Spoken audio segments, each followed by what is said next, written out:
Oke, kita mulai ya. Coba deh pikirin, pas kita beli mobil, seringnya kita anggap itu cuma buat transportasi kan?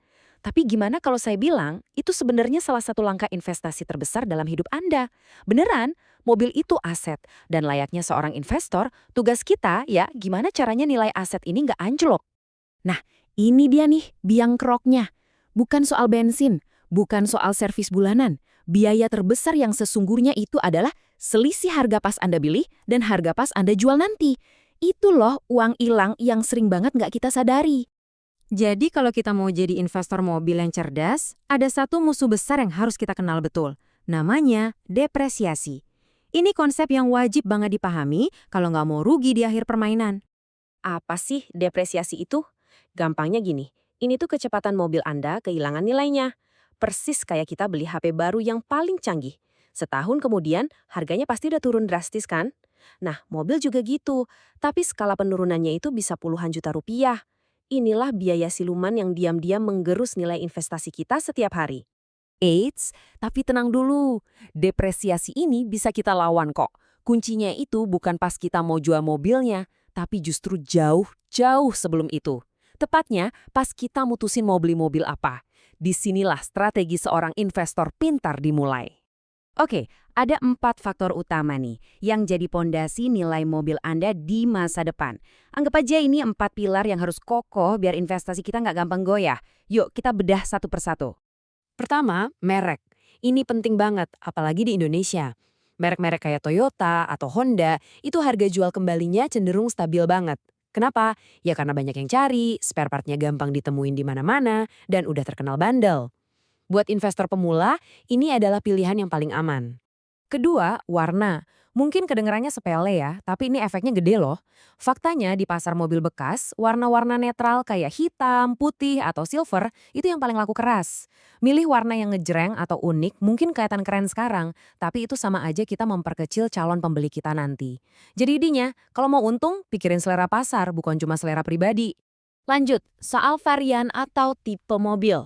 Tipe yang paling rendah emang murah di awal, tapi karena fiturnya minim, pas dijual lagi jadi kurang menarik. Sebaliknya, tipe paling tinggi yang fiturnya seabrek justru penurunannya paling dalam. Kenapa? Karena teknologinya cepet banget ketinggalan zaman. Jadi, pilihan paling cerdas ada di mana? Yap, di varian tengah. Fiturnya dapat, harganya pas. Ini titik value for money terbaik. Jadi, bisa kita lihat kan perbedaannya? Di satu sisi, dengan pilihan yang tepat kita bisa membangun aset yang nilainya kuat. Di sisi lain, pilihan yang kurang strategis bisa bikin aset kita jadi beresiko dan nilainya turun drastis. Semua pilihan ini ada di tangan Anda sejak hari pertama. Oke, anggaplah Anda sudah memilih mobil yang tepat. Apa tugas kita selesai? Oh, tentu belum. Sekarang, peran kita berubah dari pembeli menjadi seorang manajer aset. Pertanyaannya, gimana cara kita merawat dan melindungi investasi ini selama kita memilikinya? Ada 3 pilar utama buat membangun CV atau riwayat mobil yang bagus. Pertama, servis rutin di bengkel terpercaya dan simpan semua buktinya. Wajib.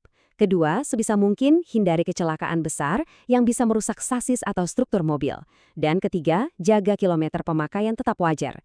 Jangan sampai mobil umur 3 tahun, tapi kilometernya udah kayak mobil 10 tahun. Ingat ya, setiap lembar nota servis, setiap stempel di buku perawatan, itu bukan sekedar kertas. Itu adalah bukti nyata kalau Anda merawat aset Anda dengan baik.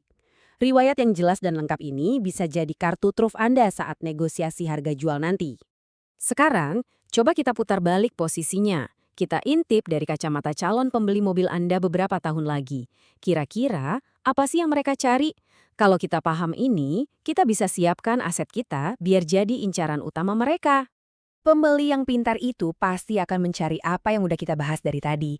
Merek yang terpercaya, warna yang aman, kondisi luar dalam yang apik, bebas dari riwayat tabrakan parah, dan yang paling penting, ada buku servis sebagai bukti perawatan. Kalau mobil Anda bisa mencentang semua kotak ini, wah, posisi tawar Anda kuat banget. Jadi, apa inti dari semua pembicaraan kita hari ini? Sebenarnya sederhana. Ini bukan cuma soal tips jual beli mobil, tapi soal mengubah cara kita memandang mobil itu sendiri. Nah, ini dia kuncinya. Saat kita memperlakukan pembelian mobil sebagai sebuah investasi sejak awal, mulai dari milih merek, warna, varian, sampai cara merawatnya, artinya kita secara proaktif melawan depresiasi. kita sedang menaklukkan biaya kepemilikan terbesar yang sesungguhnya. Pertanyaan terakhir dari saya buat Anda renungkan. Nanti saat Anda lihat mobil di jalan, atau mungkin pas lagi berencana beli mobil baru, coba tanya ke diri sendiri.